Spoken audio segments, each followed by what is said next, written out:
Hello and welcome back to Hornet Nation. I'm Quin Johnson. And I'm Ashley O'Donohue. In today's episode, we go inside the game to learn more about competitive bowling.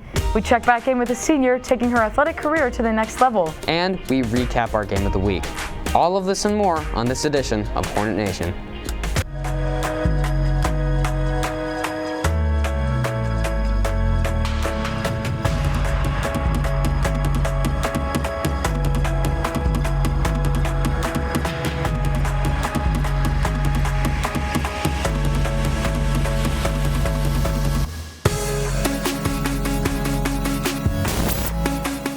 Bowling, an American pastime that has people hitting the lanes around the country. But the bowling that we do for fun is a little different than the game that's played at the competitive high school level. That's why Luke Johnson takes a trip to the lanes to learn more about the sport. Bowling is a fun activity many enjoy playing with their friends recreationally on some Saturday afternoon or evening, but there may be a little more to it. We interviewed the girls' varsity bowling captain, Ellie Fordyk, to go inside the game.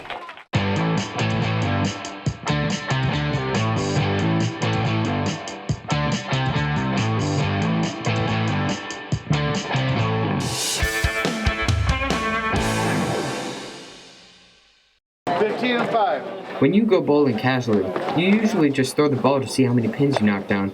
But really, how does scoring work in competitive bowling? A strike is obviously 10 pins, but it adds up over time. And actually, a 9 spare is like 12 extra pins every frame that you bowl one. So it's like spares are really important. So like strikes aren't even the biggest thing you can get. So like for scoring wise, unless you're trying to go for a perfect score, which personally I'm not because I'm not that good, but if you're going for that, strikes are the way to go. But if you just want a good score, spares are the way to go. In normal bowling, you are scored individually, but something different happens in team bowling. The way we do it is there's 2 games, they're called Baker games. You have 5 people on a team, which we happen to have.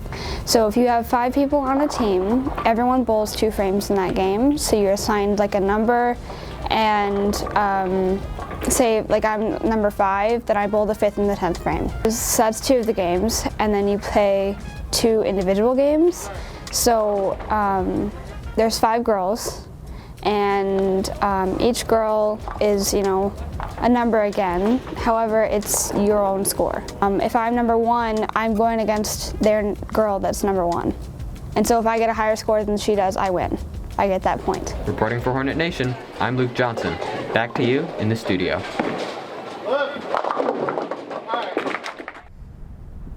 Thanks, Luke. Stay tuned to hear how they scored in their last game during our segment, Current Scores. You may remember the last episode when we introduced a number of student athletes who signed with colleges. Now, Julian Downey follows up with Sophie Canen, a Saline basketball starter who signed with Hope College. The Saline basketball team found success on and off the court this year. No team is able to succeed without the help of a strong leader. My name is Sophie Canen, and I am a shooting guard, point guard, and I am captain of the basketball team. Following a 4-year varsity career, Sophie Canen has left her mark on the Saline program.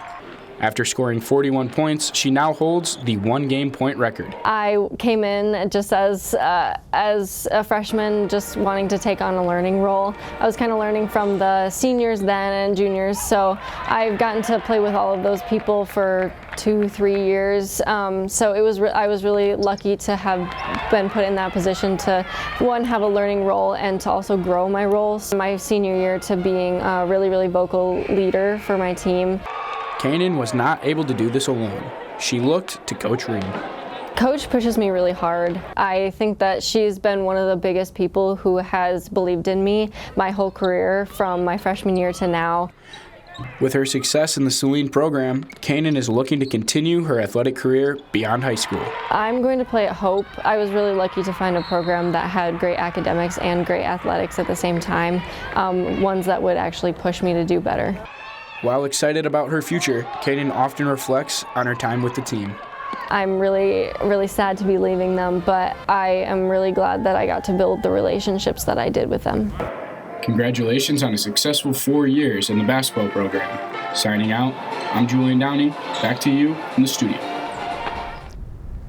Thanks, Julian, for the update on the star player and her future.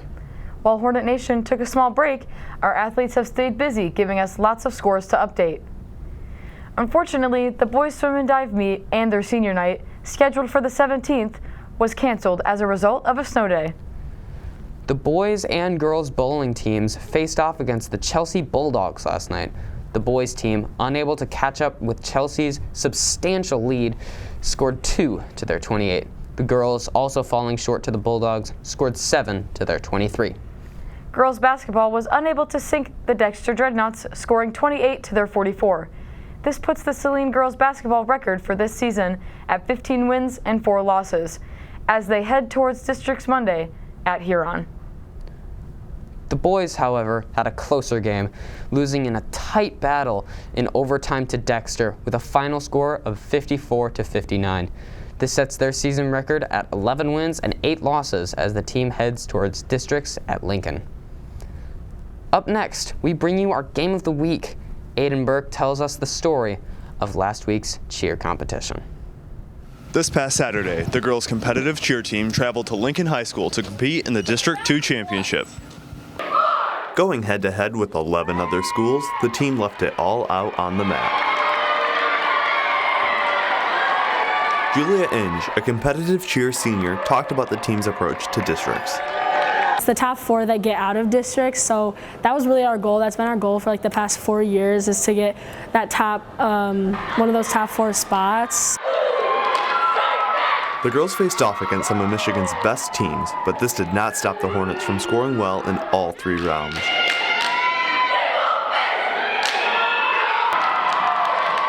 When Saline was announced as the regional qualifier, the emotions ran high. Things are circled up on the mat, and we all like have our heads down, and so they called 5th place, and when it wasn't us, we knew we got like 4th, so it was just so exciting. Yeah, we all just like started jumping up and down and hugging each other. It was so exciting. Saline was able to secure the 4th place spot while the Plymouth Wildcats battled their way to the top.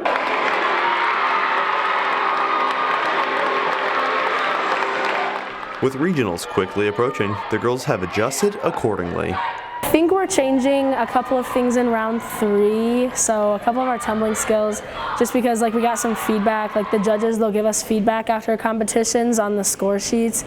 So we got some feedback, and we're gonna make those changes because we know we're not gonna get out of regionals because a lot of really good teams go to regionals, but I think we're just gonna try and end on a really, really good note. Reporting for Hornet Nation, I'm Aiden Burke. Back to you in the studio. The team will be moving forward to regionals tomorrow at 10 a.m. at Troy Athens High School.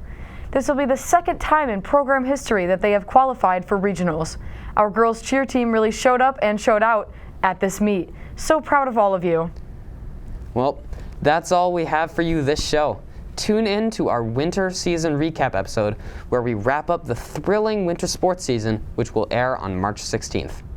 Be sure to follow us on Twitter for the latest show updates at Nation Hornet, as well as on YouTube and Instagram at Saline Video. Signing off, I'm Ashley O'Donoghue. And I'm Quin Johnson. Take it easy, Hornets.